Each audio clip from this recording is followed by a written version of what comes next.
وأثبت فؤاد أنبيائه وأوليائه بقصص الأنبياء والمرسلين، وأكمل إيمان المسلمين والمؤمنين بولاية علي أمير المؤمنين عليه السلام.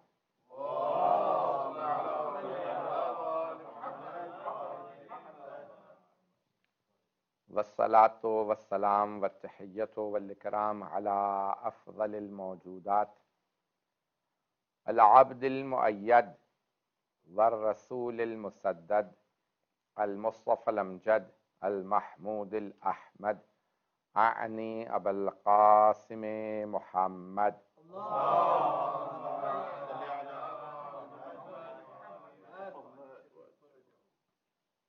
وعلى روحه ونفسه وصهره ووسيه سيد الأتقياء والأصفياء مولى الموالي إمام المتقين علي بن أبي طالب.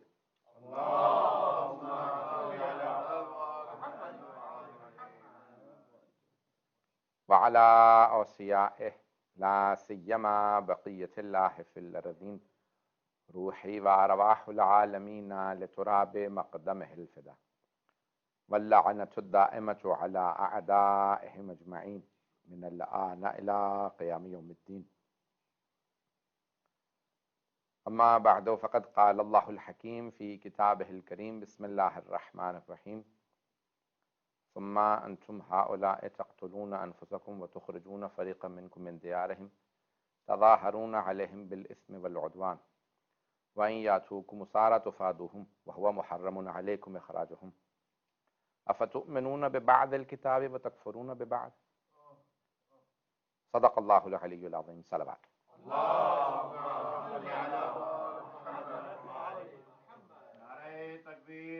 ماسک پہنے رکھو، پہنے رکھو.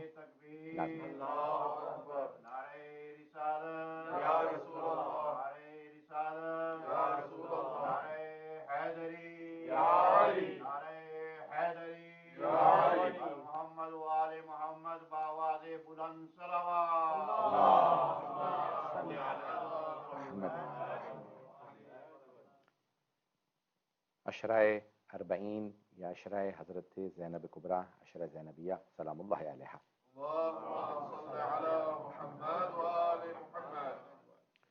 آپ کی خدمت میں یہ پیش کروں گا، اور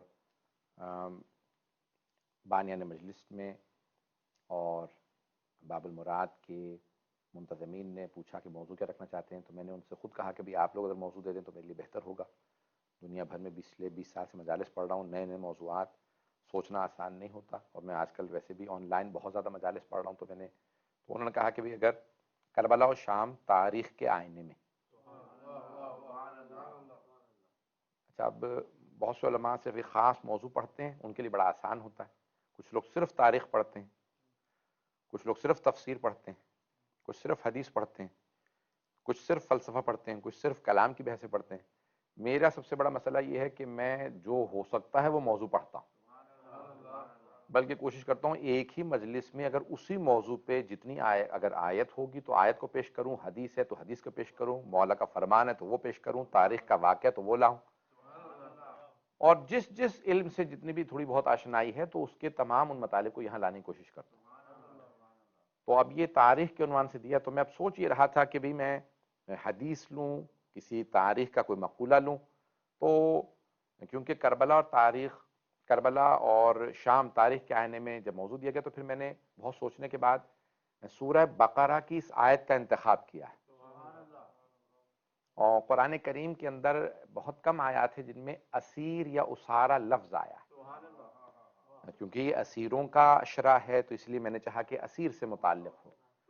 تو ویسے تو سورہ دہر میں لفظ آیا ہے، فضائل کے اندر اہل بیت کی شان میں بہت سے سورے نازل ہوئے ہیں، آیات بھی بہت ہیں، سورے بھی بہت ہیں اہل بیت علیہ السلام کی شان میں. تو اب سورہ دہر یا سورہ انسان یا سورہ حل اتی، اس کی آیت نمبر 8 اور 9 کے اندر اگر آپ دیکھیں گے تو وہاں وَيُطْعِمُونَ الطَّعَامَ عَلَىٰ حُبِّهِ مِسْكِينًا وَيَتِيمًا وَأَسِيرًا، تو وہاں پہ لفظ اسیر آیا. اسیر قیدی کو کہا جاتا ہے. توجہ رہے گی میرے ساتھ. لائف بھی جا رہا ہے اور آپ حضرات بھی یہاں پہ جس محبت سے سن رہے ہیں، میں پیش کروں گا مطالب کو. تو اب اہل بیت علیہ السلام کے لیے کہا گیا کہ انہوں نے کھانا کھلایا، یطعمون الطعام، اور وہ کھانا کھلاتے ہیں. اللہ نے مضارع کا صیغہ استعمال کیا، وَيُطْعِمُونَ الطَّعَامَ، یہ نہیں کہا کہ کھلایا تھا.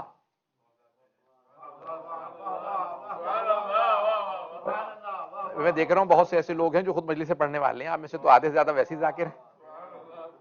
میں آپ لوگ سارے زندگی آپ کی مجالس میں گزر گئی، آپ میں سب پڑھنے والے ہیں، تو ایک جملے کو کہیں پہ بھی کوئی ضائع نہ ہونے دے. میں مجمع کی قلت مجھے نہیں گھبراتی ہے، میں پورا وہی پڑھوں گا جو میں کراچی کے 1.5-2 لاکھ کے مجمع میں پڑھتا ہوں. شاید انداز اس طرح سے چیخ کے نہ پڑھ سکوں، بیماری سے اٹھا ہوں، لیکن پورا مطالب وہی پیش کروں گا. تو وَيُطْعِمُونَ الطَّعَامَ وَيُطْعِمُونَ الطَّعَامَ عَلَىٰ حُبِّهِ مِسْكِینًا وَیتیمًا وَاسِیرًا، اور وہ کھانا کھلاتے ہیں. اللہ کو تو پتا ہے نا کہ ایک دفعہ کھانا کھلایا تھا.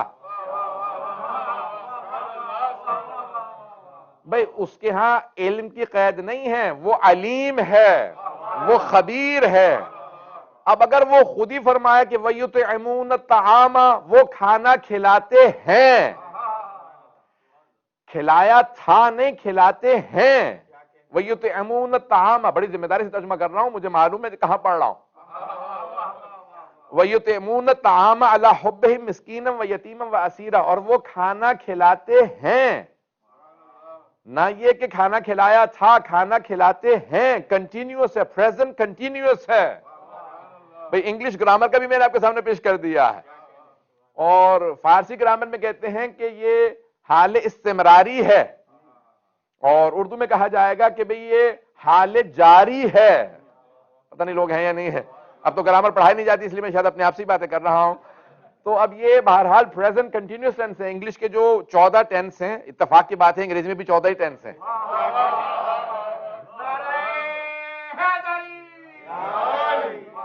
بھئی 3 بنیادی ہیں، لیکن اس کو 3 کو اگنور کر دیا جاتا ہے. پاسٹ، پریزنٹ اور فیوچر ہے، لیکن وہ کہتے ہیں کہ پھر اس کے جو 14 بنائے ہیں وہ زیادہ اہم ہوتے ہیں، کہ پاسٹ پرفیکٹ ہے، پاسٹ پارٹیسپل ہے، پاسٹ کنٹینیوس ہے. پتہ نہیں لوگ ہیں یا نہیں. اب آپ کہیں گے مولانا نے انگریزی گرامر کا درس شروع کر دیا. تو بھئی میری صرف مجھے اپنے مقصد کو پہنچانا ہے. تو اب یہ جو ٹینس یہاں پہ اللہ نے استعمال کیا، پاسٹ پرفیکٹ آنا چاہیے تھا، کیونکہ ایک دفعہ کھانا کھلایا. لیکن اللہ سبحانہ و تعالی اتنا قدیر ہے، اتنا علیم ہے کہ وہ جانتا ہے جنہیں میں نے ولایت دے کے بھیجا ہے.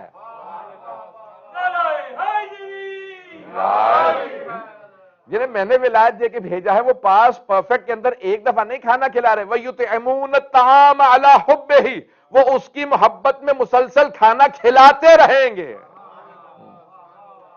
وَيُطْعِمُونَ الطَّعَامَ عَلَىٰ حُبِّهِ مِسْكِینًا وَیتیمًا وَاسِیرًا، تو وہ ہمیشہ کھانا کھلاتے رہیں گے. میں نے اس آیت پہ بے انتہا مجالس پڑھی ہیں، لیکن جو اب میں پہلو پیش کر رہا ہوں، یہ جو میں نے اب تک پہلو پیش کیے ہیں، یہ میں نے آج تک نہیں پڑھے. دیکھیں آیتیں وہی ہیں، انہی میں سے نئے پہلو نکالنا یہی کمال ہے. بھئی کمال یہی ہوگا کہ انہی آیات کے اندر سے، انہی آیات میں جو پہلو ہیں ان میں نہیں کوشش کرنی ہے. تو میں پیش کر رہا ہوں آپ کے سامنے. تو وَيُطْعِمُونَ الطَّعَامَ عَلَىٰ حُبِّهِ مِسْكِینًا وَیتیمًا وَاسِیرًا، تو وہ کھانا کھلاتے ہیں. اور یہ 3 طبقات اللہ نے پیش کر دی ہیں جنہیں کھانا کھلاتے ہیں. مسکینا و یتیما و اسیرا، مسکین کو یعنی جو محتاج ہوتا ہے، یتیم کو کہ جو لاوارث ہوتا ہے، اور اسیر کو کہ جو قیدی ہو. اب میں نے ان الفاظ کا اس لیے خاص الفاظ کے ساتھ ترجمہ کیا ہے کہ لازمی نہیں ہے کہ انسان واقعاً اسیر ہی ہو. کئی مرتبہ گناہوں کا اسیر ہوتا ہے، کئی مرتبہ حالات کا اسیر ہوتا ہے. تو اب یہاں اللہ نے ان الفاظ کے ساتھ یہ کہہ دیا کہ وہ ہمیشہ ایسے طبقات کو کھانا کھلائیں گے، کھانا کھلاتے رہتے ہیں. اس وقت بھی کھلا رہے تھے، آج بھی کھلا رہے ہیں. اسی لیے شیعہ ان کا گاتے ہیں جن کا کھاتے ہیں.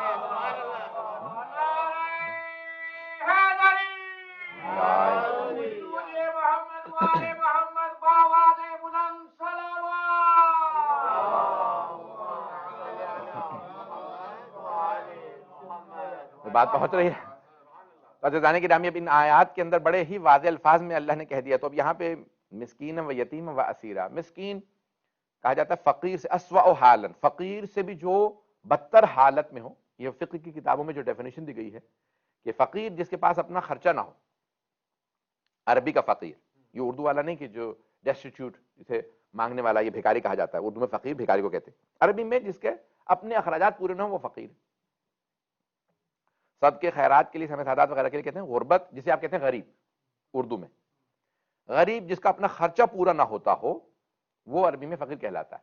لیکن مسکین فقہ کی کتابوں میں لکھا ہے کہ اسوأ حالن، جو فقیر سے بھی زیادہ بری حالت میں ہو اسے مسکین کہا جاتا ہے۔ تو پہلے دن در آل محمد پہ آنے والے نے کہا میں اسیر ہوں، اب یعنی میں مسکین ہوں، تو آل محمد علیہ السلام نے سب نے اپنی اپنی روٹیاں، جناب امیر نے کہا میری روٹی، جناب سیدہ نے کہا میری روٹی، امام حسن نے کہا میری روٹی، امام حسین نے کہا میری۔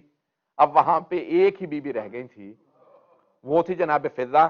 تو انہوں نے کہا کہ جب یہ اتنے کم سن بچے روزے رکھ کے اپنی اپنی روٹی دے رہے ہیں تو پھر میری بھی روٹی اس مسکین کے لیے ہے۔ تو وہ کئی دن کا بھوکا تھا اور پھر آل محمد کی خوراک کم تھی، انہوں نے دے دی۔ آپ کے ذہنوں میں واقع ہے، میں بھی یہ پیش نہیں کرنا چاہتا، تفصیل میں نہیں جا رہا ہوں، صرف اشارہ کروں گا، آگے بڑھ جاؤں گا۔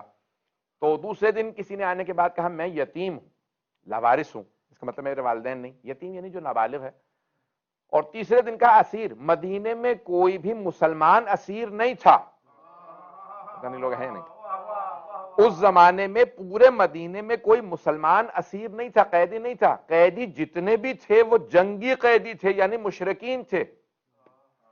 اب آل محمد کی عظمت کو دیکھیں، پہلے 2 دن تو مسلمانوں کو کھلایا، تیسرے دن انسانیت کے تقاضوں کو پورا کیا۔ یہاں سوشل جسٹس کی بات ہے، سوسائٹی کے اندر اگر اسیر مشرک بھی ہو تو آل محمد اپنی روٹیاں دے دیتے ہیں۔ یہ نہیں کہتے کہ ہم 2 دن سے روزے سے تھے، فاقے سے تھے، تیسرے دن ایک مشرک کو روٹیاں دے دیتے ہیں۔ فیضان گرامی، اب یہاں اسیر کا لفظ آیا ہے، اسیر جو قیدی ہو، تو اب یہاں اسارہ اس کی جمع ہے، قرآن کریم میں متعدد جگہ پہ آیا۔ میں نے جس آیت کا انتخاب کیا میں صرف اشارے کر کے آگے بڑھ رہا ہوں، تو چلتے رہیے گا میرے ساتھ۔ وَإِن يَأْتُوكُمْ أُسَارَىٰ تُفَادُوهُمْ، اور اگر تمہارے پاس اسارہ یعنی قیدی اسیر آ جاتے ہیں تو تم انہیں فدیہ دیتے ہو، وَهُوَ مُحَرَّمٌ عَلَيْكُمْ إِخْرَاجُهُم، جبکہ بہت سی ایسی چیزیں تم پہ حرام ہیں کہ بہت سی چیزیں تم نہیں دے سکتے، وہ بھی دے دیتے ہو۔ أَفَتُؤْمِنُونَ بِبَعْضِ الْكِتَابِ وَتَكْفُرُونَ بِبَعْضٍ، کیا تم کتاب کے بعض چیزوں پہ ایمان رکھتے ہو، بعض پہ ایمان نہیں رکھتے؟ اب بہت سے لوگ ہوتے ہیں جو کچھ پہ ایمان لاتے ہیں، کچھ پہ نہیں، پتہ بھی ہوتا۔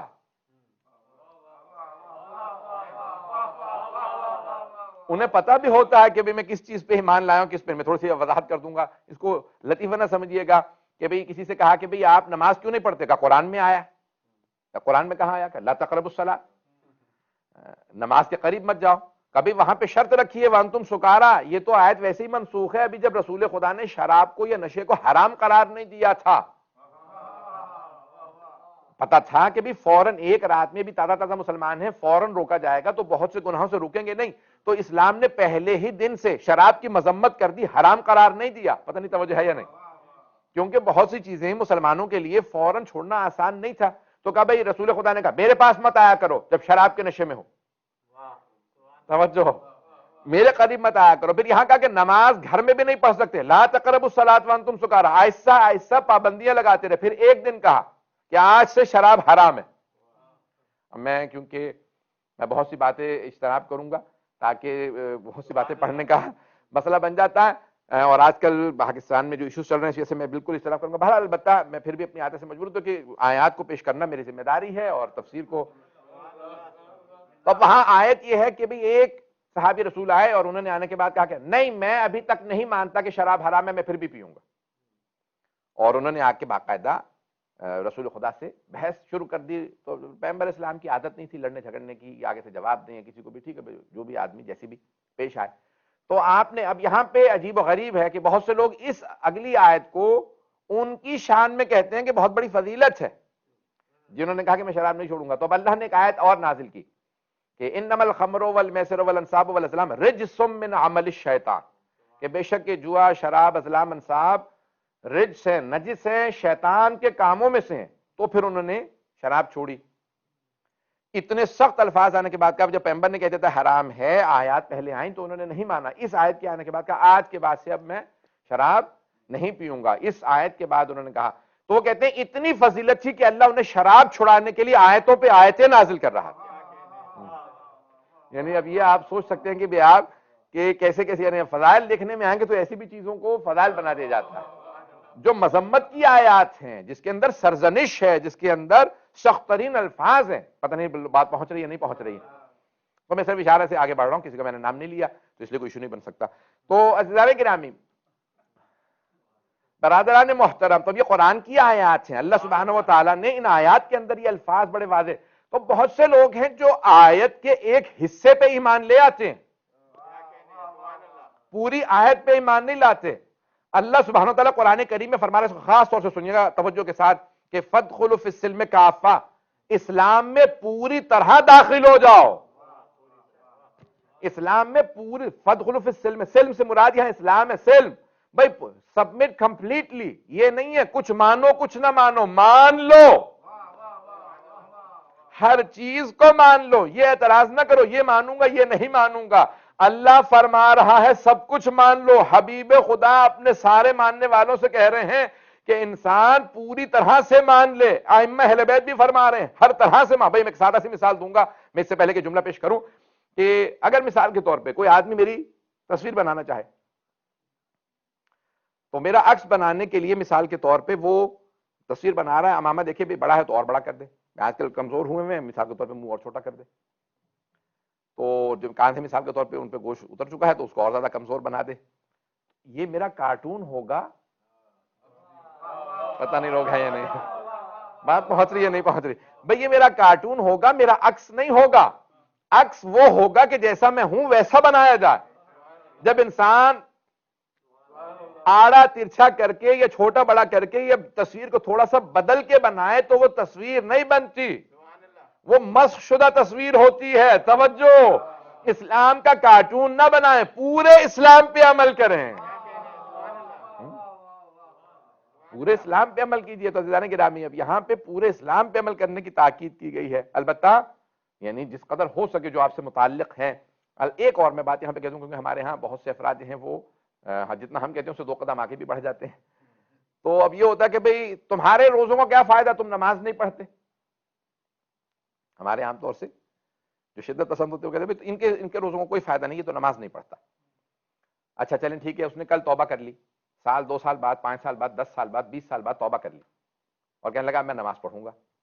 توجہ, تو اب اس کی نمازوں کی قضا ہے, پہنچ گئے ہیں.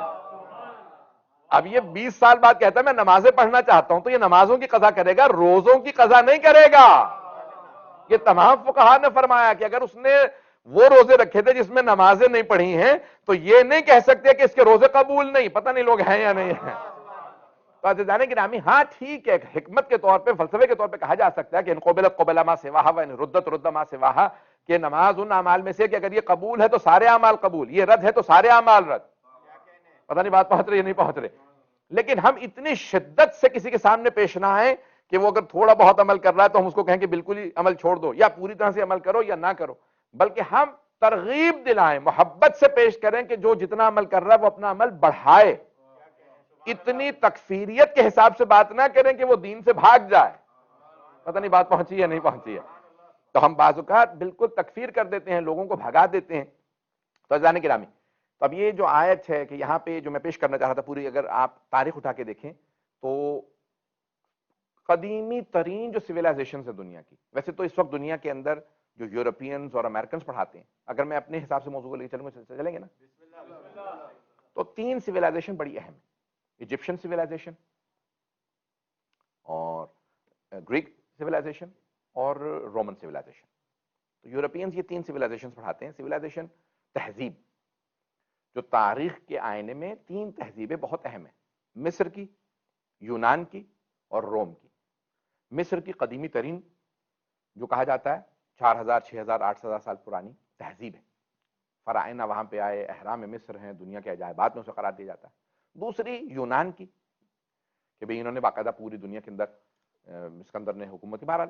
اور تیسری جو ہے روم کی, کہ موجودہ کہتے ہیں دنیا میں جو نظام چل رہا ہے وہ رومن نظام ہے, پارلیمنٹری نظام یا جو بھی سینیٹ اور سب کچھ ہو, یہ تصور رومنز نے دیا تھا. اور باقاعدہ شہروں کا تصور اور یہ سارا کا سارا نظام جو بنایا یہ رومنز نے بنایا تھا. آج جو کہتے ہیں جو نظام چل رہا ہے وہ روم کا. باقی تو لوگ گنتی میں نہیں آتے. اب اگر آپ اٹھا کے دیکھیں تو تاریخ میں خود سندھ کی ایک موہنجو دڑو ہڑپا جو ہے وہ قدیمی ترین دنیا کی تہذیبوں میں سے جو سندھ میں ہے، راجستھان ہندوستان کا اور پاکستان کا سندھ، یہ جو تہذیب ہے یہاں پہ موہنجو دڑو ہڑپا، اب آپ نے شاید نام سنا نہیں سنا ہے، اگر آپ وہاں گئے ہیں تو آپ وہاں دیکھیں گے تو انہوں نے باقاعدہ دریافت کیا ہے، انگریزوں نے وہاں جا کے تحقیق کی اور دنیا بھر سے جرمن پتہ نہیں کون کون آیا، اور انہوں نے کہا کہ بھئی اس سے پرانی سویلائزیشن آپ کو نہیں ملے گی کہ جو وہاں، البتہ ہمارے یہاں مینٹیننس تو ہے نہیں، مسلمانوں کو آثار مٹانے کا شوق ہو گیا،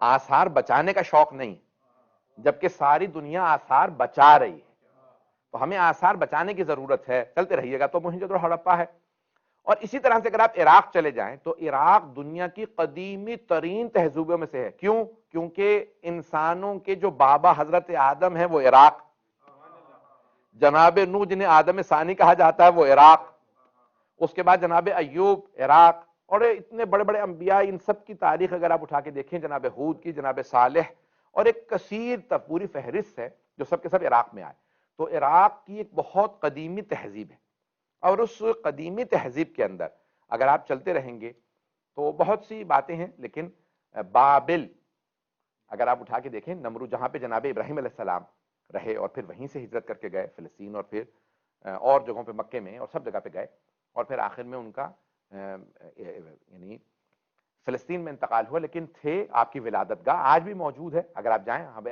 آپ شاید جا کے آن لائن بھی دیکھیے گا تو ہمارے وہاں پہ لسٹ مل جائیں گے آپ کو کہ جناب ابراہیم کی ولادت گاہ پہ الحمدللہ ہم نے وہاں پہ ریکارڈنگز وغیرہ کی ہیں اور بتایا، اور وہ پورا کا پورا علاقہ بابل جہاں پہ ان کو جلانے کی کوشش کی گئی تھی، تو وہ بھی یعنی حلہ بعد میں نام اس کے قریب ہے، وہ بابل اور حلہ کی تہذیب بہرحال قدیمی ترین تہذیبوں میں سے ہے، اور بیبیلون کہا جاتا ہے بابل سے، بیبیلون جو انگریزوں نے نام رکھ دیا اس کا، پھر بعد میں جب انہوں نے حکومت کی تو بہرحال مختلف نام رہے، میسوپوٹیمیا نام تھا، اور پھر نام بدلتے رہے ملکوں اور شہروں کے، اور اب پھر کہہ رہے ہیں کہ 100 سال گزر چکے ہیں تو پھر دوبارہ نام بدلے جائیں گے، اپنے اپنے لوگوں کے منصوبے ہوتے ہیں، کچھ رحمانی منصوبے ہوتے ہیں، کچھ شیطانی، تو اللہ سبحانہ و تعالیٰ خود قرآن کریم میں فرماتا ہے کہ وَمَكَرُوا وَمَكَرَ اللَّهُ وَاللَّهُ خَيْرُ الْمَاكِرِينَ، کچھ ان کے منصوبے ہیں، کچھ اللہ کے منصوبے ہیں، اور اللہ بہترین منصوبہ ساز ہے، بہترین منصوبہ اللہ کا ہوتا ہے، کہ کئی مرتبہ جب سازشیں کی جاتی ہیں اہل بیت علیہ السلام کے خلاف تو ان سازشوں کے اندر خود بخود ایسے نعرے لگ جاتے ہیں کہ امیر یزید، پتہ نہیں بات پہنچ رہی ہے نہیں پہنچ رہی، تو وہ سارے منصوبے خود بخود اہل بیت کے خلاف جو بنائے جاتے ہیں ناکام ہو جاتے ہیں، اور کیونکہ اب لوگوں کا صبر ختم ہو گیا تو اللہ برسوں میں نہیں دکھاتا، مہینوں میں دنوں میں دکھا دیتا ہے، کہ ہمارے جو پرانے لوگ تھے ان کا صبر و تحمل بہت زیادہ تھا تو وہ برسہ برس انتظار کر لیتے، اب نئی نسل کا صبر و تحمل ختم ہوتا جا رہا ہے تو اللہ دنوں میں دکھا دیتا ہے کہ دیکھو یہ جو تمہارے خلاف منصوبے بنا رہے ہیں اپنا ایمان مضبوط رکھو، اللہ ہمیشہ حق کے ساتھ ہے۔ اب میں عراق کی پوری آپ کے سامنے پیش کر رہا تھا کہ عراق شام کو انشاءاللہ کل یا پرسوں میں یا 2-3 دن بعد میں پورا عراق کا آج پیش کر دوں اگر سننا چاہیں گے، اور یہ سیاہ پردوں کے اندر مجھے کہیں پہ بھی جو ہے وہ گھڑی نظر نہیں آ رہی ہے، یہ جو ہے وہ بڑا اچھا طریقے سے مجھے ہی پتا ہے منتظمین کا پورا، اللہم صلی علی محمد وآل محمد، اللہم صلی علی محمد، بھئی بے حد ممنون ہوں آپ کی محبتوں کا جس طرح سے سن رہے ہیں، اور آپ بھی اسی طرح سے سن رہے ہیں کہ جیسا میں چاہ رہا ہوں کہ لوگ سنیں۔ عزیزان گرامی، اب یہ عراق کی پوری تاریخ اٹھا، عراق دنیا کی قدیمی ترین تہذیبوں میں سے ہے، دنیا کے قدیمی ترین ممالک میں سے، حضرت آدم کا وہاں پہ ہونا اور پوری ایک سویلائزیشن کا ہونا، سب سے زیادہ افسوس جو عراق میں جا کے ہوتا ہے کہ ہم نے قریبی ترین جو ہمارا دور گزرا اسلام کا اس کی بھی چیزوں کو جس طرح سے مینٹین کرنا چاہیے تھا نہیں کیا، مجھے اس بات کا افسوس ہوتا ہے۔ حرم بنائے ہیں وہ بھی اللہ کا شکر ہے کہ وہ پرانے لوگ بنا گئے ہیں اور ابھی بھی الحمدللہ امپروومنٹس ہو رہی ہیں، لیکن جیسے مثلا میں ہمیشہ سے چاہتا یہ تھا کہ جیسے جب میں پچھلے 20 سال سے زیارات پہ عراق مسلسل جا رہا ہوں تو دیکھنے میں آیا تھا کہ عبید اللہ بن زیاد کا، جسے دارالامارہ کہا جاتا تھا، محل تھا بیت الشرف جناب امیر کے گھر کے بالکل ساتھ متصل، اب جو موجودہ سڑک ہے اس سے مولا کا گھر سامنے آتا ہے، اس کے پیچھے مسجد کوفہ کے ساتھ بالکل امیجیٹ متصل تھا، تو مسجد کوفہ جناب نوح علیہ السلام کا گھر ہے، اور قرآن کی آیت ہے کہ جناب نوح کی جو دعا ہے کہ کانا آمن، کہ پروردگارہ میرے گھر کو امن کی جگہ قرار دے، جو بھی میرے گھر میں آئے اسے تو محفوظ رکھ، تو علماء کہتے ہیں کہ جو چاہتا ہے اس کا ایمان محفوظ رہے کوفہ کی مسجد میں جا کے اعمال کرے. پتہ نہیں لوگ ہے یا نہیں ہے. یہ جناب نوح کی قرآن میں دعا ہے. تو جب انہوں نے قرآن میں اتنی بڑی دعا کی ہے تو جناب امیر نے اپنا کیپٹل بنایا, اور پھر 12ویں امام علیہ السلام بھی اسی کو کیپٹل بنائیں گے. اللہم صلی علی محمد وعلی. بھئی کوئی خاص بات ہے, اور بہت سے لوگ جو آج دیدہ دلیری سے بڑے اپنے دہن باز کر کے جناب امیر پہ اعتراضات کرتے ہیں, ان میں سے بہت سے آج کا پتہ آج کل تو وہ رہا ہی نہیں, پاس ہی نہیں رہا ایمان کا. تو بہت سے لوگ اعتراضات کر لیتے ہیں, ارے علی نے رسول خدا کے کیپٹل کو تبدیل کر دیا, باقی خلفاء نے وہی رکھا تھا. اچھا, اگر تمہیں اتنا ہی احساس ہے تو جناب امیر کے بعد اتنے مسلمان حکمران آئے ہیں, جب جناب امیر نے مدینے سے کوفہ منتقل کر دیا تھا تو آج تک دوبارہ پھر مدینہ کیپٹل نہیں بنا. پتہ نہیں لوگ ہیں یا نہیں.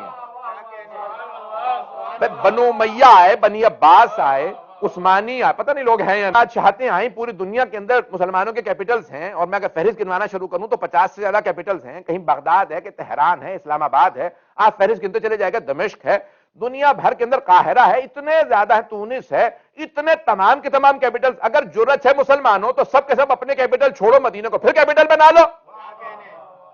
لیکن نہیں بنے گا. جب مولا کسی چیز کو بدل دے تو پھر دوبارہ پلٹانا ممکن نہیں.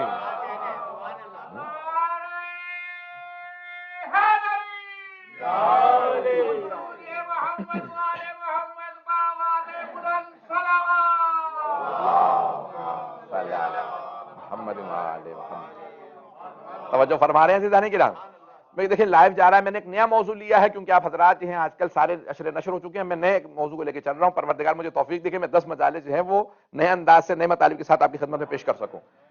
تو عزیزان گرامی, آج جناب امیر نے کیپٹل بدلا تھا. کیوں بدلا تھا؟ حکمت بھی مولا سے پوچھ لیجئے. توجہ, کوئی بھائی جناب امیر سے زیادہ کوئی رسول خدا سے محبت نہیں کر سکتا.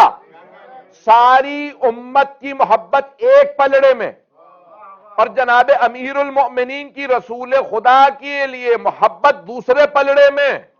علی ابن ابی طالب کی محبت زیادہ ہے, ساری امت کی محبت ملا کے کم ہے.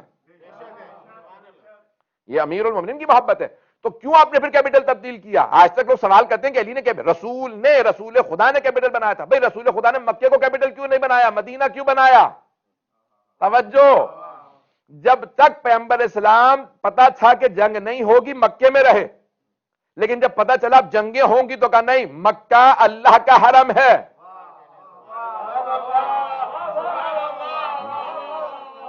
حرم میں جنگ نہیں ہوتی.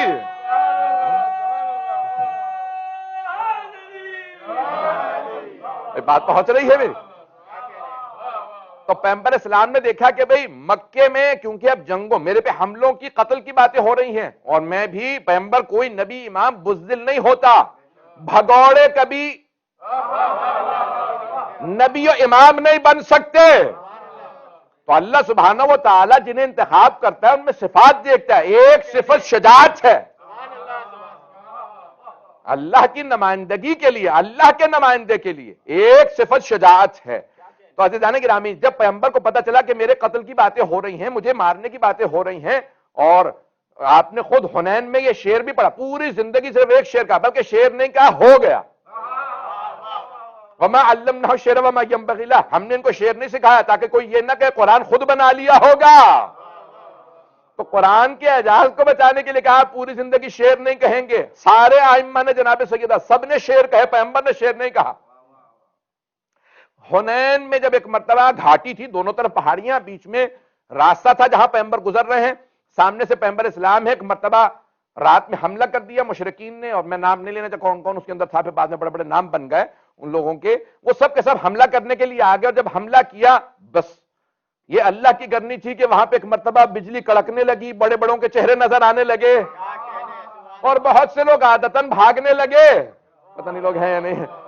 تو اب گھاٹی میں ایک طرف جناب امیر نے سنبھال رکھی تھی, ایک طرف رسول خدا نے. پہلی جنگ ہے کہ جہاں پہ آپ نے تلوار کھینچ کے حملہ کیا, اور جب حملہ کیا تو ایک مرتبہ آگے بڑھے اور سب کے سب پیغمبر کے شور سے بھاگنے لگے.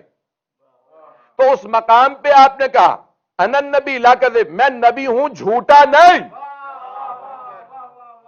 اور میں عبد المطلب کا بیٹا ہوں. بھئی پہلی دفعہ رسول خدا نے اپنے بابا سے نہیں دادا سے نسبت دے کے کہا ارے پالنے والے کو نہ بھولنا، پالنے والے کو نہ بھولنا. تو کہا کہ میں جھوٹا نہیں ہوں، نبی ہوں، اور آپ نے مقابلہ کیا. تو اب شرط ایک یہ ہے کہ شجاع ہوں. بھئی میں پیغمبر اسلام جانتے ہیں کہ اب جنگیں ہوں گی، تو کہا مکہ حرم خدا ہے. توجہ سے سنیے گا، پہلے بہت سب لوگ پہنچ چکے ہیں، نتیجہ دینا چاہ رہا ہوں، میری سارے مجمع سے توجہ ہے.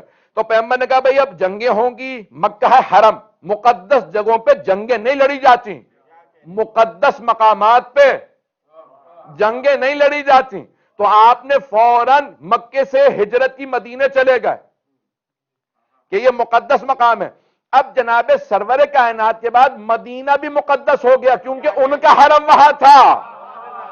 تو مولا علی کو بھی پتا تھا دوبارہ جنگیں ہوں گی، جمل ہوگی، صفین ہوگی، نہروان ہوگی.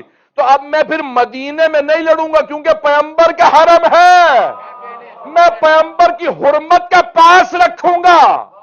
پتہ نہیں لوگ ہیں یا نہیں. وہ اور ہوں گے جو مدینے میں لڑتے رہے ہوں گے،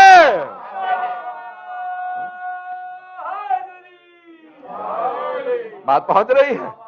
وہ اور ہوں گے جو مدینہ ہی میں جنگیں لڑتے رہے ہوں گے. پیغمبر اسلام کے حرم کی وجہ سے جناب امیر نے کہا نہیں اب یہاں حرم ہے، آپ نے ہجرت کی، کوفے چلے گئے. توجہ، اب عزیزان گرامی سید الشہداء نے بھی یہی کیا. اگر بات پہنچ رہی ہو، آپ مدینے میں سے کہا نہیں یہاں سے میں ہجرت کر رہا ہوں کیونکہ یزید حملے کی باتیں کر رہا. آپ مکے میں تھے، کہا وہاں سے بھی کوچ کر جاؤں گا کہ خانہ خدا کی حرمت پامال نہ ہو.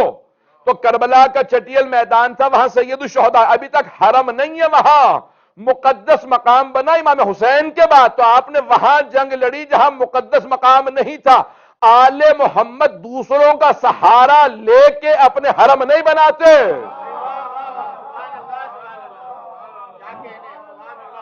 وہ اور ہوں گے جو آل محمد کے نام استعمال کر کر کے شریف شریف شریف بناتے چلے جائیں گے. مزار کتنے بنائے شریف کہہ کہہ کر.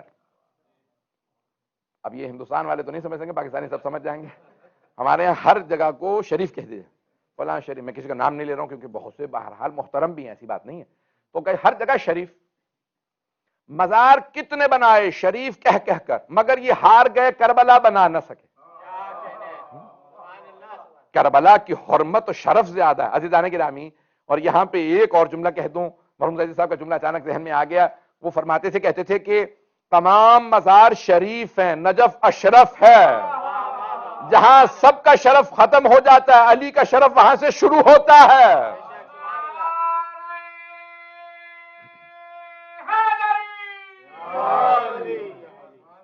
تو عزیزان گرامی ہم تقدس کے قائل ہیں، اسی لیے جناب امیر نے جب ایک مرتبہ قرار دیا اس سرزمین کو کہ بھئی یہ کیپٹل ہوگا، اور آج تک جتنی روایات اٹھا کے دیکھ لیجئے 12ویں امام کا بھی کیپٹل کوفہ ہوگا. اور کہا کہ جہاں جناب امیر فیصلے کرتے تھے وہ وہیں پہ فیصلے کریں گے، اور رہیں گے وہاں جہاں مسجد سہلہ میں جہاں جناب مختلف انبیاء سے متعلق ہے کہ وہ وہاں جناب ابراہیم سے متعلق ہے، اور بہت زیادہ انبیاء علیہ السلام سے متعلق ہے کہ وہ وہاں رہا کرتے تھے. تو جناب امیر علیہ السلام کی اس سیرت پہ عمل کرتے ہوئے 12ویں امام علیہ السلام رضوان گرامی، اب مولا نے کیپٹل بنایا تھا، آج تک اسے ایک عجیب و غریب مرکزیت ہے. تو یہ کوفہ، عراق پورا مرکز، بڑے بڑے انبیاء علیہ السلام یہاں آئے. اور ایک روایت میں ہے کہ یہ واحد شہر ہے جہاں سارے انبیاء اور سارے ائمہ آئے ہیں. کوفہ شہر وہ واحد شہر ہے کہ حضرت آدم سے لے کے حضرت خاتم تک سارے انبیاء، اور جناب امیر سے 12ویں امام تک سارے ائمہ سب آئے. سب کے مقامات ہیں، انہوں نے عبادات کی. پتہ نہیں لوگ ہیں یا نہیں. اور پوچھا کہ رسول خدا سے متعلق ہے، فلسطین کا بیت المقدس کا تو ہے، عراق سے متعلق نہیں ہے. تو جب پوچھا معصومین سے تو کہا کہ آپ شب معراج، جب معراج پہ جا رہے تھے تو کہا جبرائیل کچھ دیر کے لیے ذرا کوفے رک جاؤ، اور میں وہاں پہ 2 رکعت نماز پڑھوں گا کیونکہ یہ میرے آل کا مرکز بنے گا، میرے بیٹے مہدی کا مرکز بنے گا. پتہ نہیں لوگ ہیں یا نہیں ہیں. تو اب یہ عراق کی پوری تاریخ ہے، بڑے بڑے انبیاء. میں اگر کوشش کروں گا کہ سارے انبیاء کا تھوڑا تھوڑا تذکرہ کرتا رہوں گا. تو عزیزان گرامی تھوڑا سا وقت ہے اور ابھی تو بس بھی میں 5 سے 10 منٹ آپ کو زحمت دوں گا. پوری دنیا میں نشر ہو رہا ہے، اس لیے انشاءاللہ تعالیٰ کوشش کروں گا کہ وقت کی پابندی رکھوں. تو عزیزان گرامی یہ عراق کی تاریخ ہے، اور عراق ایک سخت سرزمین ہے، یہ آزمائشوں کی سرزمین ہے، سختیوں کی سرزمین ہے۔ جو عراق میں رہے وہ آزمائشوں کے لیے تیار رہے۔ کچھ سرزمینیں قربانیوں کے بعد ٹھنڈی ہو گئیں۔ جو حج پہ گئے ہیں وہ شاید اس بات کا احساس کریں۔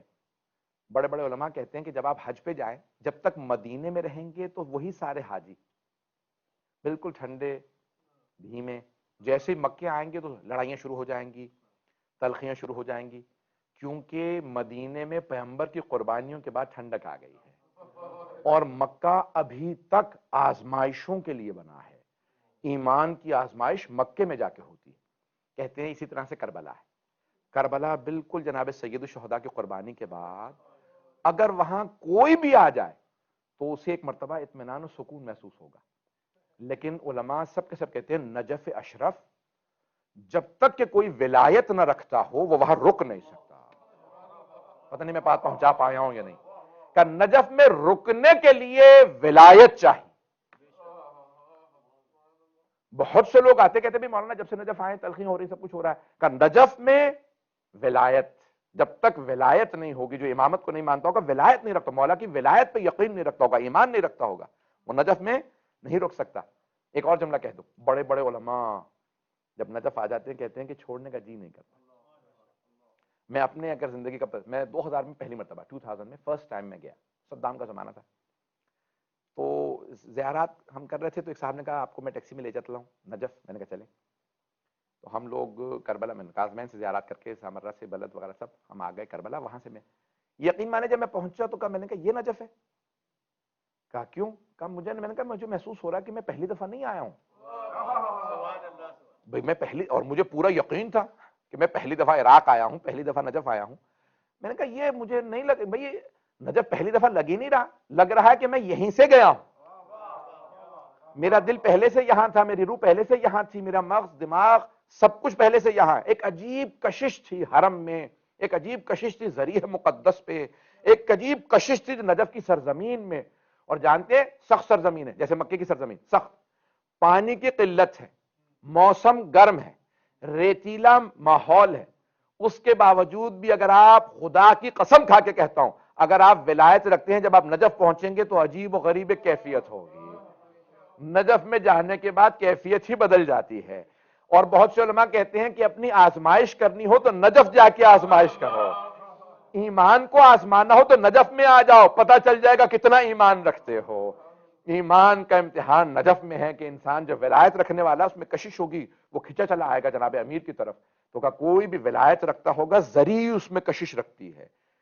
یہاں تک کہ بہت بزرگ عالم دین، اب سے تقریباً 100 برس پہلے کے قریب، ایک مرتبہ جب اعلان ہوا نا کہ نجف اشرف میں بجلی آنے والی ہے، الیکٹریسٹی آ رہی، تو ایک طالب علم دوڑتا ہوا شور مچاتا ہوا، آغا آغا مبارک ہوا۔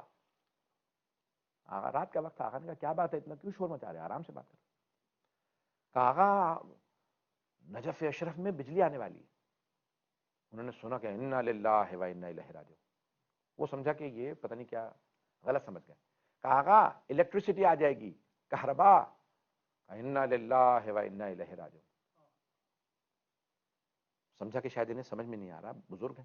کہا آغا روشنی آ جائے گی، چراغ جلانے کی ضرورت نہیں ہوگی، روشنی بلب لگ جائیں گے۔ انہوں نے پھر کہا انا للہ و انا الیہ راجعون، کلمہ سجدہ پڑھا۔ کہا آغا آپ خوش کیوں نہیں ہیں؟ کہا اب تک تو صرف اہل ولایت آ رہے تھے، اب جب بجلی آ جائے گی تو بہت سے ایسے بھی لوگ آنے لگیں گے جو بجلی کی وجہ سے آئیں گے۔ کہ ہم یہ چاہتے ہیں لوگ بجلی کی وجہ سے نہ آئیں، علی کی وجہ سے آئیں۔ پتہ نہیں بات پہنچی یا نہیں پہنچی۔ بھئی خالص ترین لوگ چاہیے، خالص ترین اہل بیت کے لیے خلوص چاہیے، اخلاص والے لوگ ہوں کہ جو آل محمد کے در پہ جائیں۔ کہ کوئی بھی آئے تو عزیزان گرامی اتنا اس کے اندر ایمان ہو کہ وہ آئے تڑپتا ہوا آئے، وہ اس حب میں، اس ولایت کی وجہ سے آئے نجف۔ بس میں زحمت نہیں دے رہا، آپ جانتے میں تھوڑا مسائل تفصیل سے پڑھنے کا عادی ہوں، اور یہ ایام بھی جناب زینب کبریٰ کے ایام ہیں۔ میری کوشش رہے گی کہ ہر روز کسی نہ کسی بی بی کے مصائب کو پیش کروں۔ آپ جانتے ہیں نا عراق میں کربلا میں جب 11 محرم کا دن نکلا تو بیویاں میدان کربلا میں ایسے بکھر گئی تھی جیسے ٹوٹی ہوئی تسبیح کے دانے، جیسے ٹوٹی ہوئی تسبیح کے دانے بکھر جاتے ہیں. کوئی بیوی کسی لاشے پہ چلی گئی، کوئی کسی لاشے پہ.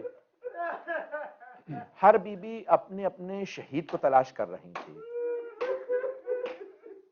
ایک بیوی بار بار آواز دیتی واہ علی اکبر،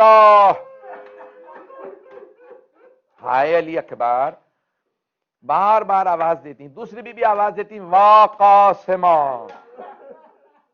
اور ایک بیوی بار بار کہتی واہ عباس آ.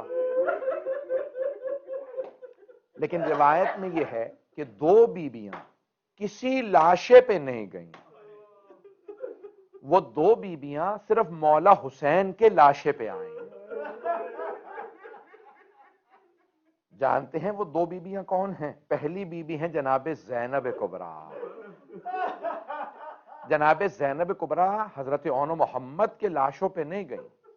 حضرات اون محمد کے کہاں پہ آئیں؟ جناب زینب کبریٰ مولا حسین کی. اور ایک مرتبہ لاشے کا طواف کرنے لگیں، اور لاشے کا طواف کرتی جاتی تھی، روتی جاتی تھی، بین کرتی جاتی تھی. ایک مرتبہ بی بی نے مدینے کا رخ کیا اور اپنے جد رسول خدا کو پکارنے لگی، یا جدہ صلی علیکہ ملیک سمن نانا، ذرا آ کے دیکھیں ھذا حسین مرمل بالدماء.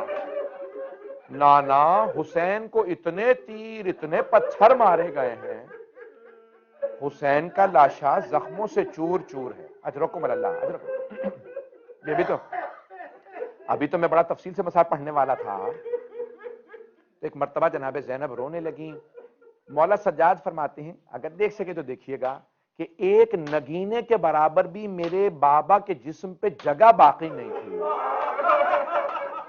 کہ جہاں میری پھپھی بوسہ دے سکتی. چومنے کی جگہ باقی نہیں تھی، اتنے تیر مارے گئے تھے.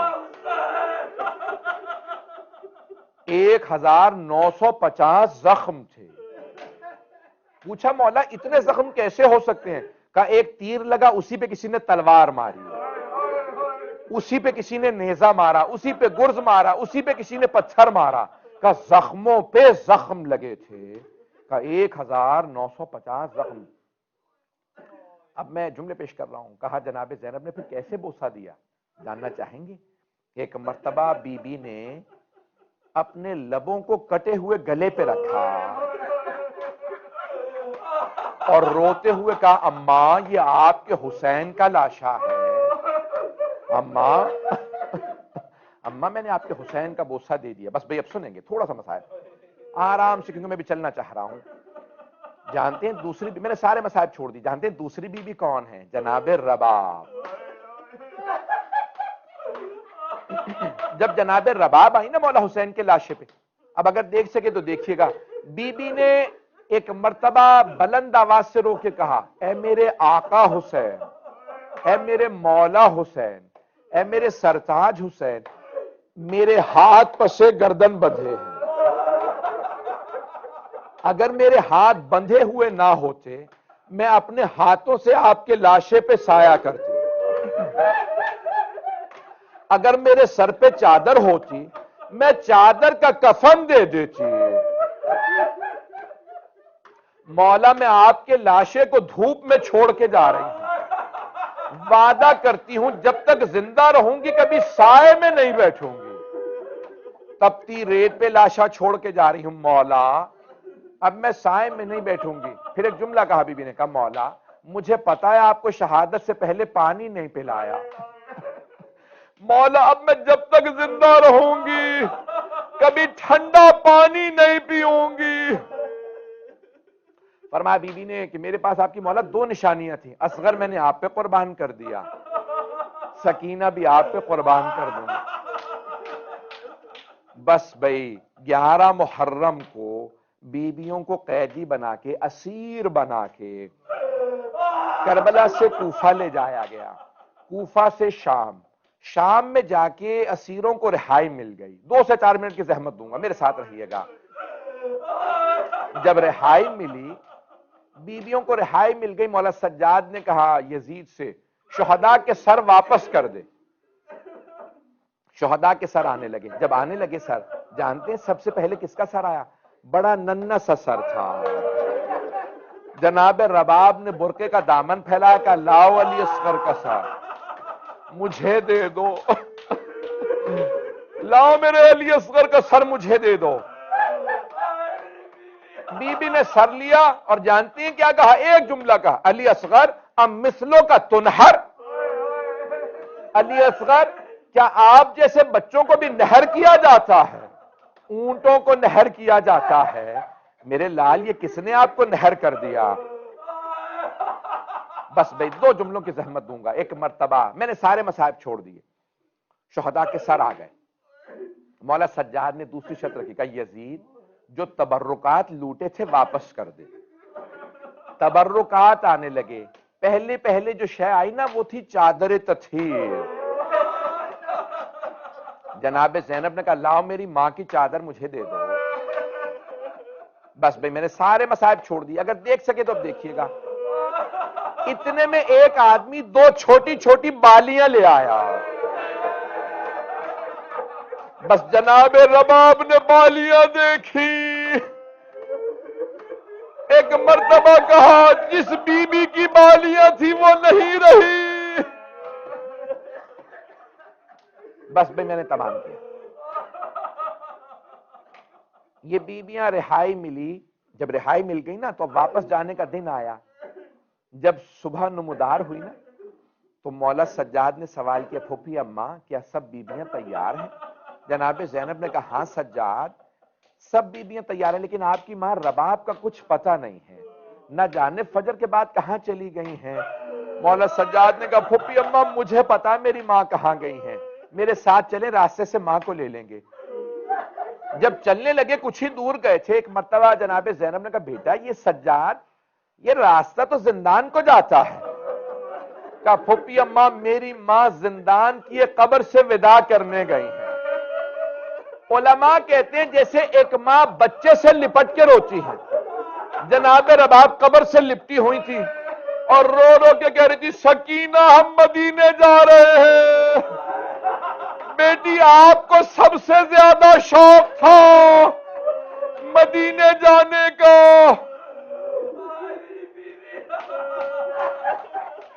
بس بھئی میں نے سارے مصائب چھوڑ دیے، اب میں مزید نہیں پڑھوں گا۔ چہلم پہ بیویاں کربلا گئی، میں نہیں پڑھتا، کچھ نہیں پڑھ رہا، اب سنیں گے۔ اب ایک مرتبہ بیویاں مولا سجاد کے ساتھ کربلا سے مدینے واپس آ گئی۔ معالی السبتین جلد نمبر 2 میں لکھا ہے شیخ محمد مہدی مازندرانی نے کہ جب رہائی کے بعد 4 مہینے گزر گئے نا تو ایک دن جناب زینب نے مولا سجاد سے کہا اے سید سجاد اپنی ماں رباب سے کہیے سائے میں آ جائیں۔ بیٹا سجاد جیسے صبح ہوتی ہے نا رباب دھوپ میں بیٹھ جاتی ہیں اور ایک کوزے میں پانی لیتی ہیں اسے بھی دھوپ میں رکھ دیتی ہیں، جب وہ پانی گرم ہو جاتا ہے وہ پیتی ہیں۔ سجاد ذرا ماں سے کہو سائے میں آ جائیں۔ مولا سجاد اٹھے گا مادر گرامی آپ کا بیٹا آپ سے درخواست کرتا ہے سائے میں آ جائیے۔ جناب رباب نے مولا سجاد کو دیکھا رو کے کہا سید سجاد میں سائے میں نہیں جاؤں گی، میں نے اپنے مولا حسین سے وعدہ کیا تھا میں کبھی سائے میں نہیں بیٹھوں گی۔ مولا سجاد نے کہا مادر گرامی آپ کا امام آپ سے مخاطب ہے۔ آواز دی پھوپھی اماں میری ماں کا بازو پکڑے، ایک بازو جناب زینب نے پکڑا، دوسرا سید سجاد نے جناب رباب کو زمین سے اٹھایا۔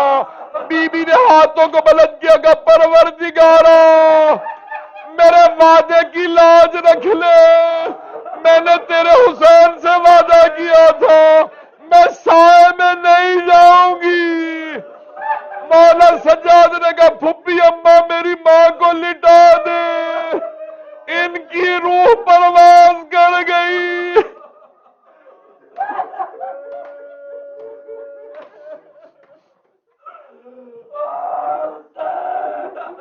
الا لعنت اللہ علی القوم الظالمین وسيعلم الذين ظلموا أي منقلب ينقلبون۔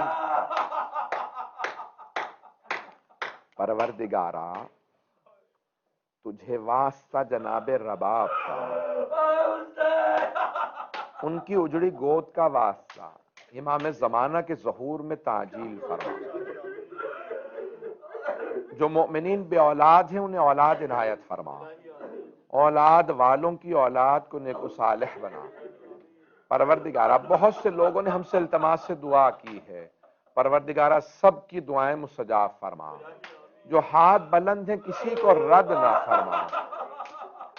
پروردگارہ تجھے واسطہ اس ماں کا جن سے جب مولا سجاد نے کہا نا